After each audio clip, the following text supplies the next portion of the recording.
marilah mari berguna-guna, jangan lupa mengundi Pakatan Raya. Jangan lupa mengundi Pakatan Raya.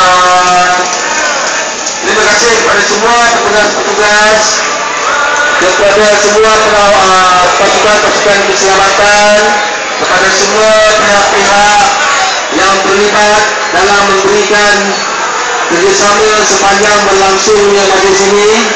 Terima kasih kepada DJ Saudari Payah yang berjaya mengawal audio video dengan begitu baik sekali. Dan kepada saudara Neman kerana menyusun kopi, terima kasih banyak-banyak. Pada saudara Didi, Ketua AMK yang telah membuka derma, dan kepada saudara Eng yang banyak membantu lalu lintas.